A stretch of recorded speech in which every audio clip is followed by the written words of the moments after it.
नासी ख़बर आवाज़ शेर कंदासी जाफराबाद में जाफराबाद वेझो पुराणी तकरार तां अणॼातल जवाबदारनि कुहाड़ियुनि सां वार करे ॿिनि सगन भाइरनि खे क़तल करे छॾियो आहे।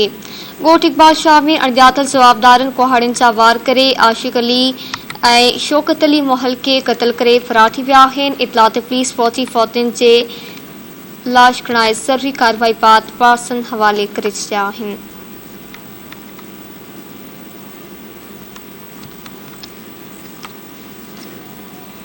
जाफराबाद में ख़बर आवाज़ शेयर कई पिया। जाफराबाद वेझो पुराणी तकरार तां अणॼातल जवाबदारनि कुहाड़ियुनि सां वार करे ॿिनि सगन भाइरनि खे क़तल करे छॾियो। ॻोठ इकबाल शाह में अणॼातल जवाबदारनि कुहाड़ियुनि सां वार करे आशिक अली मोहल ऐं शौकत अली मोहल खे क़तल करे फरार थी विया।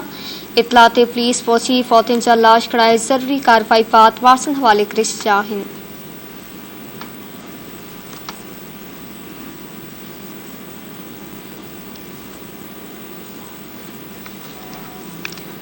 जाफराबाद में ख़बर आवाज़ शेयर कई पिया। जाफराबाद वेझो पुराणी तकरार तां अणॼातल जवाबदारनि कुहाड़ियुनि सां वार करे ॿिनि सगन भाइरनि खे क़तल करे छॾियो आहे।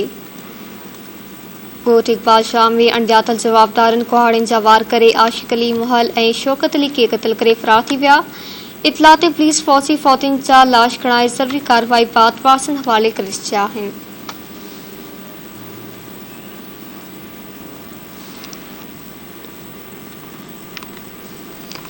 जाफराबाद में ख़बर आवाज़ शेयर कई पिया। जाफराबाद वेझो पुराणी तकरार तां अणॼातल जवाबदारनि कुहाड़ियुनि सां वार करे ॿिनि सगन भाइरनि खे क़तल करे छॾियो आहे।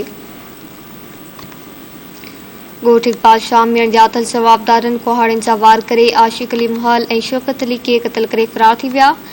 इतला ते पुलिस पहुची फौतियुनि जा लाश खणाए ज़रूरी कार्रवाई बाद वारसनि हवाले करे छॾिया आहिनि।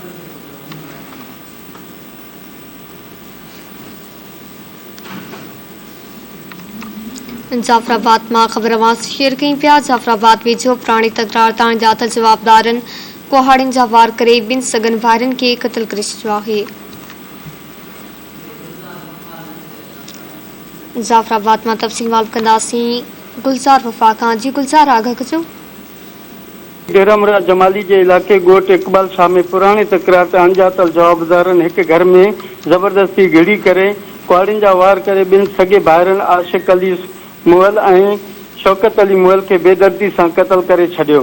वाक़े खां पोइ जवाबदार मौके तां फरार थी विया। वाक़े जी इतला मिलण बाद हादे जे बाबाकोट थाने की पुलिस वाक़े वारे हंधि पहुची करे कतल थी वियल ॿिनि भाइरनि जा लाश खणाए करे सिविल अस्पताल डेरामुरा जमाली पहुचाया, जितां ज़रूरी कार्रवाई बाद लाश वारसनि हवाले कया विया। होॾां ॿिनि भाइरनि जा लाश घर पहुचण ते संदन घर भातियुनि में कोराम अची वियो। पुलिस मामले की वधीक जांच करे रही है। ॿिनि भाइरनि जे क़तल वाक़े खां पोइ इलाके में सख़्त ॾुकाव पकड़ियल है।